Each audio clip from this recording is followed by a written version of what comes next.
Hey everyone, it's Argonath here from The Right Way, and another article has come up about transgender athlete Lia Thomas, who's competing in women's swimming over in one of the colleges in America. I think she swims for the University of Pennsylvania. And basically got an article on the Daily Mail from Dan Wooten, who's an excellent journalist. Actually thinks for himself and is not afraid to call things out as he sees it. And the headline is, "If the woke world ignores Caitlyn Jenner's warning and allows trans swimmer Lia Thomas to continue to compete, then women's sport will be wiped out forever." And I pretty much agree with him. I mean, I don't personally watch a lot of women's sport because I don't find it's as good as the men. But I'm sure that there are a lot of people that do like women's sport, and I'm sure that the women that like to play women's sport would prefer to not have their sport dominated by men, especially the people who identify as women and then going on to compete against them. So all props to Dan Wooden for writing the article. I mean, I'm just an idiot talking into a headset and giving my opinions about the article, but he's done all the actual work for it. So let's have a read. So this weekend, the world finally woke up and realised the politically correct monsters who don't give a damn about anything other than advancing the hard left ideology are perilously close to wiping out women's sport for good. How is that being achieved? Well, if you haven't heard of Lia Thomas, let's carry on. The incongruous image of University of Pennsylvania swimmer Lia Thomas, the first transgender athlete to win the NCAA, so that's the Athletics Association of Colleges in America, so university colleges, title in the women's 500-yard freestyle, towering over the biologically female runner-up while being booed by the Atlanta crowd, sums up the total madness of our times. Especially given the second place went to Virginia's Emma Wayant, a silver medalist at the recent Tokyo Olympics, who still finished 1.75 seconds behind Lia. And you might think, oh, it's only 1.75 seconds, but in swimming, that's actually quite a far way behind. So this is the silver medalist from the Tokyo Olympics, the second fastest woman in the world at that time, and got smashed by a transgender person by the name of Lia Thomas. And when we look at the photo, look at the difference. Look at this person, her physique, compared to the second person's physique, and tell me that Lia Thomas does not have a physical advantage over the second place person and all the other field because they were biologically a man and grew up biologically a man and only recently converted to being a female. Now, from what I read somewhere else, when Lia Thomas competed as a man, they were roughly in the 400ths in the rankings for men. But going in now swimming against the woman, they have completely dominated against everyone else and smashed all the records and become number one straight away. So you don't have to be a brain surgeon to work this out, right? Of course she has a physiological advantage. I'm happy to use her pronouns. I've got nothing against her. If she wants to live as a woman, that's perfectly fine. But going up against a bunch of women, you are just cheating. You could be transgender and still compete against the men. Why don't you do that, Lia Thomas? Because you are not good enough, right? You're not good enough when it's a fair playing field. So let's carry on. While I don't blame Lia personally because the NCAA's dangerous rules allowing transgender athletes to compete after just a year of hormone therapy are obviously there to be exploited, there must now be a reckoning where the entire world of female sport unites before it's too late. And a lot of these female swimmers are also to blame for not standing up for their sport and not saying something, right? Because they're too scared that people call them anti-trans or whatever it happens to be. But until people start putting their foot down and standing up, then nothing's going to change. And all of you women swimmers, all you needed to do is at the start, when the starting gun goes, don't jump. Just stand there and watch Lia Thomas complete the swim by herself. It would have made a total farce of the whole competition, and then people will start to take notice and take your concern seriously. But if you don't stand up, nothing's actually going to happen. All sportswomen make huge sacrifices to their way of life. After all, going forward, anyone in the same position as Lia must accept their transition needs to be delayed until after their competitive sporting career, with rules ensuring all athletes must compete in their biological sex at birth, regardless of the sport or the competition. Exactly correct. And Ron DeSantis, the governor of Texas, is also, I think, bringing in a law, or has put in a law, that actually says the same thing. That may seem cruel, but it's not too dissimilar to many top female athletes who make the heart-rending decision to delay becoming a mum for a few years before they retire. Although I concede some are able to make a comeback after giving birth. So you might be all thinking, well, you know, she identifies as a woman. She should be allowed to compete against the woman, right? It's not her fault. If that's the case, why don't we just have one field and it's just everyone? Nothing based on gender. Male, female, trans woman, trans man, whatever it happens to be, non-binary, everyone completes in the same field, and then there's no problems, right? And you know what? That's not going to happen because we know that women just cannot match up physically to the men. It's nothing against them, it's just basic biology, right? Men have higher bone density, they have faster twitch muscles, they have bigger muscles, depending on how much they work out, I guess. They all have these physiological traits which make them more competitive and better. It's just biology. And so even though transgender people can be off testosterone and take drugs to lower their testosterone, they've already been through puberty. Does testosterone lower your bone density? Somehow I doubt it. Right? Does testosterone lower the size of your heart? Probably not. Does testosterone lower the size of your lungs? Probably not. I mean, I don't know for sure, but if anyone can correct me in the comments section, you're welcome to do so. Am I being unfair? Well, I know that I had to ask Caitlyn Jenner, the world's most famous trans woman who won an Olympic gold medal while competing as Bruce. She told me recently, I think, to be honest with you, they've got to change the rules. We need a fair playing field, and right now, if we allow this, it's not a fair playing field. Predictably and farcically, left-wing media have tried to brand Caitlyn as transphobic. Shit. This is a trans woman, and they're labeling her transphobic. The left-wing media are just so trash.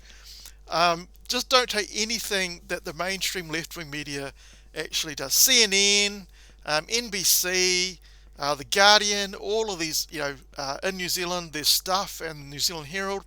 All of these places are just so disingenuous, and they're so wedded to the ideology that they almost fall into the rails of lying, I guess, and trying to form the narrative for people, which is a real head spinner given her own transition.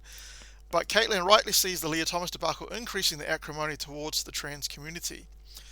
I firmly believe protecting women's sports. We cannot have biological boys competing against women. It is bad for the trans community, she answered honestly.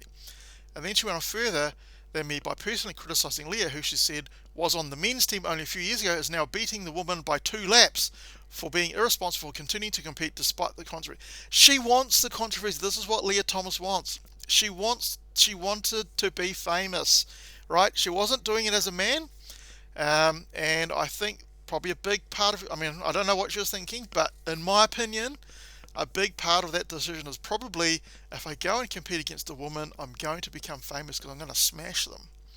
That's the only conclusion I could come to, right? When you do transition, you do go through this, you have to take responsibility, you have to take integrity. I don't know why she's doing this. I respect her right 100% to live her life authentically, but I don't think she's being irresponsible with this.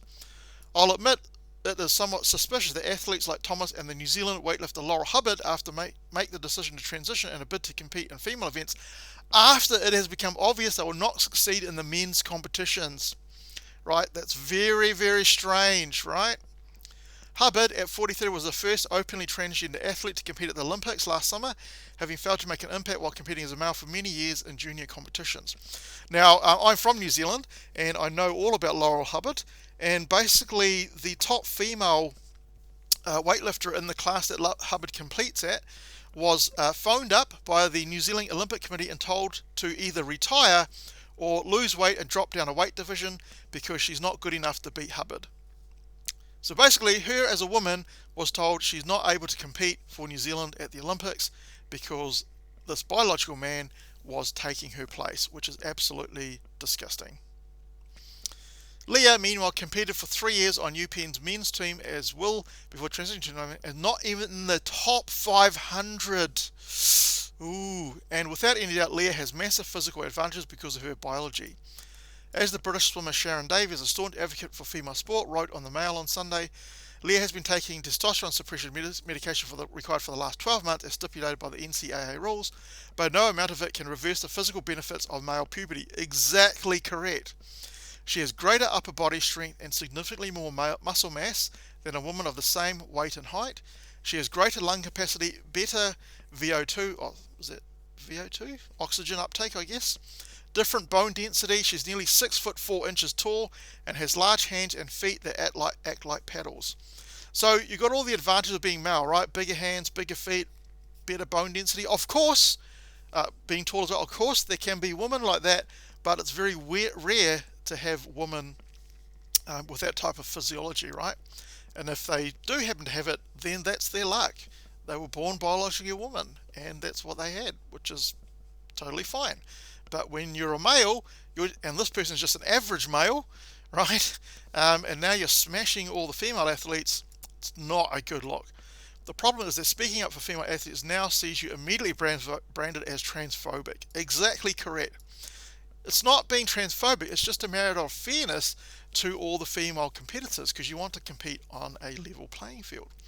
The Liberal media don't want to properly cover the story, with NBC's Today Show even accused of airbrushing an on-screen image of Lia to make her look more feminine. See, that is the thing with the trash mainstream media. They're absolutely disgusting. I just don't watch it at all, right? In New Zealand, TV3, TV1 News, in America, CNN, NBC, they're all woke trash left-wing media sites. Just don't give them any of your money by giving them views. But when you dig a little deeper into Lia's time on the UPenn team, the case becomes even more disturbing. In January, one of her teammates told Sean Cohen of Daily Mail that they feel awkward sharing a locker room with her because Lia still has a male body parts and is still attracted to women.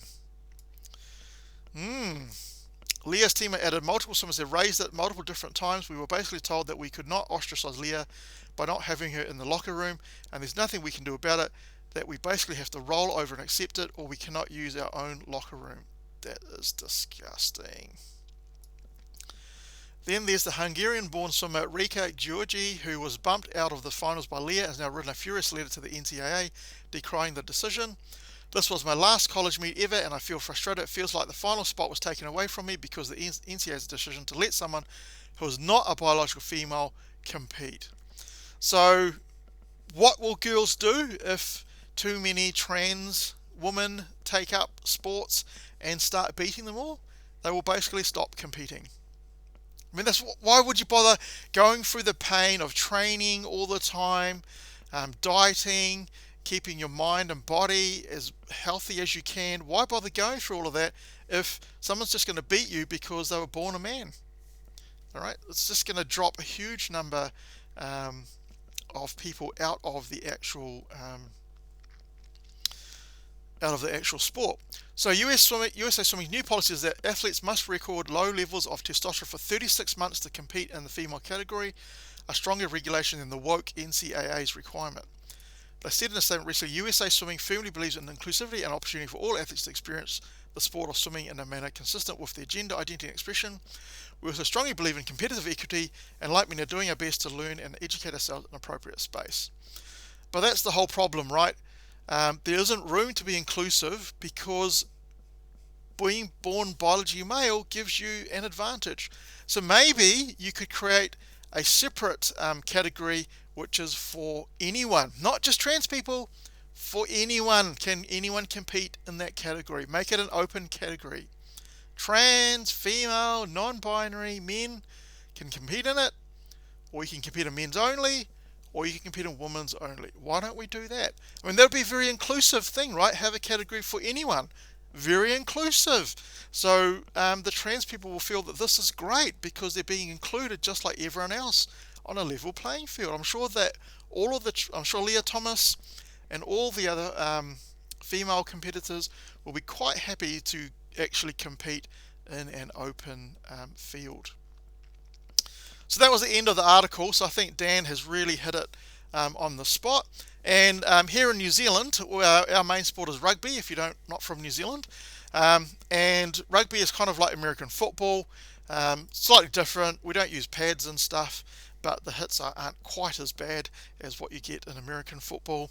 So again, from the left-wing media, written by a woman, it's all of these women, I don't know if they're feminists or not, but all these women are the ones that are pushing these transgender inclusivity stuff, and they're destroying the sport for women. So it's women destroying it for women. I mean, how funny does it actually get?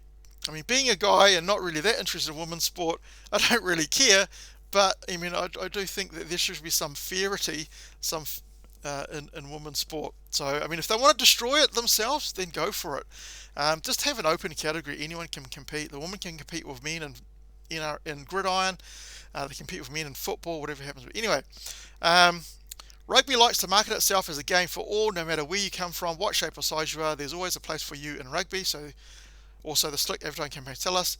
In 2020, World Rugby seemed to launch a counterattack on its own spin when it became the first international sports federation to implement a policy that specifically excluded transgender women from competing at the elite level with other women. No, not with men, with other women. They've excluded that. Why?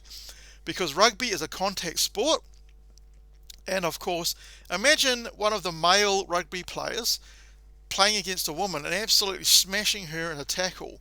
She would get just pulverized, right? The move was driven by safety concerns, with the international body citing studies that trans women have size, force, and power, producing advantage. So they're using the science, which is what this bloody journalist, in double quotes, can't seem to understand, over their cis female playing counterpart, putting player safety at risk.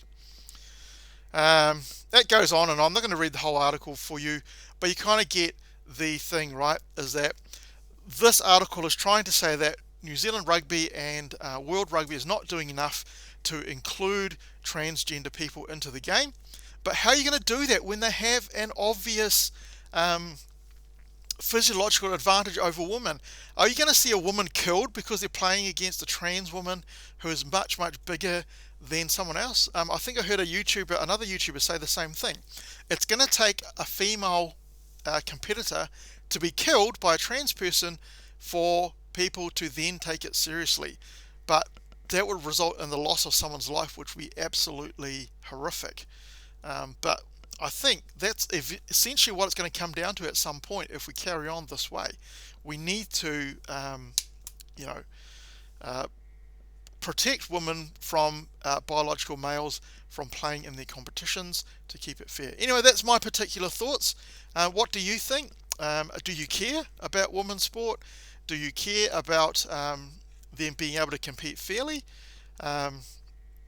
Yes, as I said, I'm not really that interested in women's sport, but I am interested in competitors being able to compete fairly against their other competitors. That's the whole point of sport. Otherwise, what's the point of playing if we know what the outcome is going to be every single time? Let me know in the comment section if you have any comments about this.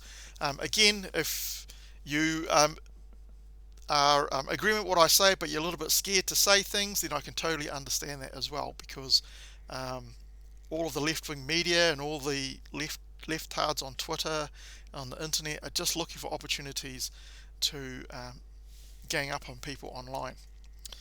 Anyway, if you like this video, give it a thumbs up. If you don't like the video, you're welcome to give it a thumbs down. And if you like my content, please subscribe as well. And hopefully I will catch you in the next video.